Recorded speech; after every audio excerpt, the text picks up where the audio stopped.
Hey, I'm Dan Marr, and I'll be your tour guide through this analysis of the debut trailer for Watch Dogs Legion. Lots to get through here, so let's get to it. Yes, as teased at the end of Watch Dogs 2, we are in London. Here we can see a big chunk of the South Bank and the borough of Southwark, with the Shard looming large in the foreground, the London Eye tucked away in the background, and the Thames snaking through England's capital. I can see my office from here. We're in the future, people. How do I know this? Not because of the neon-trimmed Routemaster bus or the drones, but because Big Ben is tolling proudly, as it's currently out of service for repairs until 2021. Back on the South Bank, this is City Hall, official office for the Mayor of London, and referred to by some as the Onion, presumably by people who've never seen an onion. The real deal doesn't feature such heavy-duty branding. It appears to be a logo for some sort of Next London initiative, which might explain some of the scenes we'll see later. London. To your right, ladies and gentlemen, St Paul's Cathedral, pleasingly devoid of any neon upgrades. Take note of the digital sign sat in front, stating that ID checks are mandatory for a #Secure London. We are in Orwellian surveillance state territory here. Rather worryingly, they've chosen to illustrate this with a fingerprint that resembles a skull, although any British people familiar with TV licence ads will know that's par for the course for government advertising.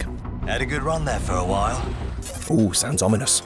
Incidentally, this is Camden Market, home of alternative fashion, bootleg t-shirts and piercing studios. It's a good sign that Legion is going to show some of the less ubiquitous sections of the city too. Now it's all right. Oh, here we go. It looks like London is under the stranglehold of a private military company called Albion, and the people are having none of it. And look at that advertising. Rarely have a slogan and image seem so at odds with each other. Bombings. Seems that someone's got it in for the Canadian embassy. They must really hate poutine. And people thrown in cages like animals. Why not stay at the Albion Immigration Process Centre, offering 0-star accommodation and terrifying drone concierge service? And who could forget the killer robots everywhere? These particular killer robots are attempting to disperse a peaceful protest in Trafalgar Square the only way a killer robot knows how. Judging by the placards and banners, the Metropolitan Police are no more, and homelessness is even more of a problem than it is currently. The 99% of us can't be wrong banner is evocative of the Occupy movement's We Are the 99% slogan. So yeah, that's all gone a bit shit. Not sure who this burning Devil Meets Grim Reaper effigy is supposed to resemble yet. Note the throne of firearms. Could this be somebody in charge of Albion, or even a key government figure? Another beautiful shot of the city. Full credit to the design team for what must rank as the best looking virtual London ever. Just like the previous games, it looks as though we'll be exploring a city that captures the feel and key landmarks of the location, even if it's not a complete one-to-one recreation. Albion is making a killing. You can always count on protesters for immaculate wordplay. It's up to us to take our city back. This particular altercation's taking place on the corner of Coventry Street and Haymarket, mere metres away from the iconic Piccadilly Circus. The dead giveaway is the fountain on the left, known as the Horses of Helios. For any overseas viewers, we are marginally friendlier to tourists than this. We need to recruit a resistance. Vive la resistance! Could this pig-headed cigar chomper be our potty-mouthed narrator? He's the game's cover star, so it's a possibility. We join these street performers on Camden High Street. That big dragon on the building behind them is actually there. There seems to be a return to 70s punk style, judging by the beatboxer rocking a Union Jack leather jacket and spiked choker. It makes sense considering the original scene's anti-establishment roots.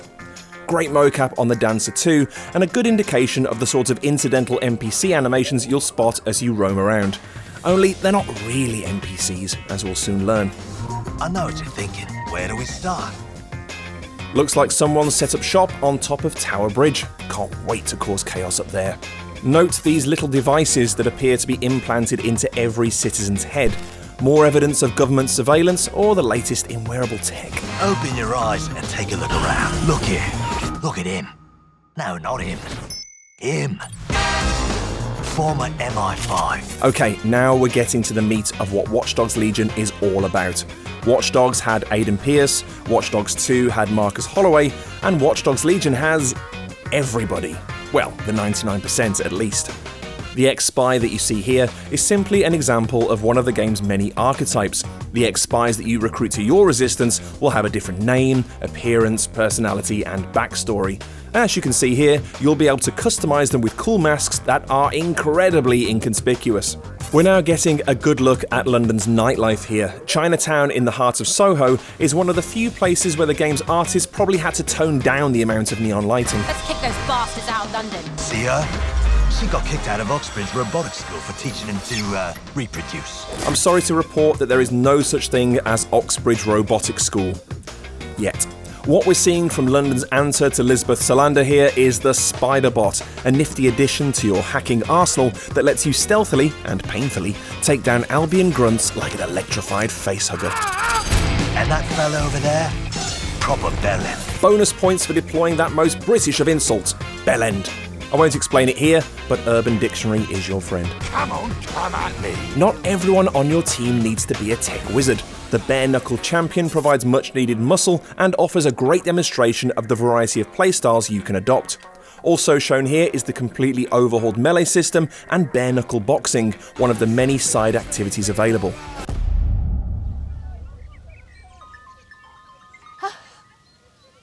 This had better be fucking good. Language, Gran. I wasn't kidding when I said you could recruit anyone to the cause. She's not old. She's experienced. This is about the point where you should have realised that Watch Dogs Legion isn't taking itself too seriously, unless this particular image reminds you of your actual grandmother, in which case I would really like to meet your nan. Piccadilly Circus, it had to be in there somewhere. Speaking as someone who worked in that area for over a decade, I can tell you that it looks absolutely spot on. Note also the strange embellishments to the Union Jack flag. The blue element taken from the cross of St Andrew looks closer to black, and the central cross of St George now has a yellow trim. There's definitely a story there. Oh, and remind me to check out traditional oil masters at the National Gallery. You can recruit anyone. 2 landmarks for the price of 1 here. You've got HMS Belfast, a World War II warship turned museum, permanently moored on the Thames, and in the distance, the Tower of London, home to the Crown Jewels and at least 6 ravens at all times. True story. Circling what appears to be a heavily converted BT tower is a familiar logo, that of CTOS creators Bloom Corporation. CTOS is the operating system at the heart of all Watch Dogs games, so can we expect to exploit CTOS 3.0 this time around? Great to see London's council estates represented here, although not so great to see that they've become even more overpopulated with favela-style stacks. Yeah, I'm digging that wireframe crown. What this shot also hints at is multiplayer. Legion also features 4-player co-op missions, where putting together top teams of complementary classes will no doubt be critical to success. Find them. Recruit them. More evidence of Legion's revamped melee system, which looks wonderfully smooth and bone-crunchingly impactful. There's a real sense of connection between the Resistance members' blows and the Albion grunts' reactions, which is a tricky thing to achieve. We're almost at the end of the trailer, and finally, hacking! This is classic Watch Dogs, an Albion vehicle being remotely controlled to cause chaos. He isn't getting up from that. Speedboat and Battersea Power Station confirmed. We are firmly in end of trailer crescendo territory now, but let's take a moment to appreciate the fact that you can surf on a drone for spectacular views of the city. Who needs the London Eye? More wonderful masks, and nice to see someone representing everyone's favourite fictional football team, Kensington Rovers. And here's our friend Mr. Piggy again, who, on closer inspection, is chomping on a flare, not a cigar. That monocle's a lovely touch too. And there you have it, your first look at Watch Dogs Legion, launching on March 6th, 2020. This looks like Watch Dogs let completely off the leash, with a wildly ambitious and original open-world concept that dispenses with the idea of NPCs almost entirely, married to a boldly topical and satirical premise. Can't wait to discover more.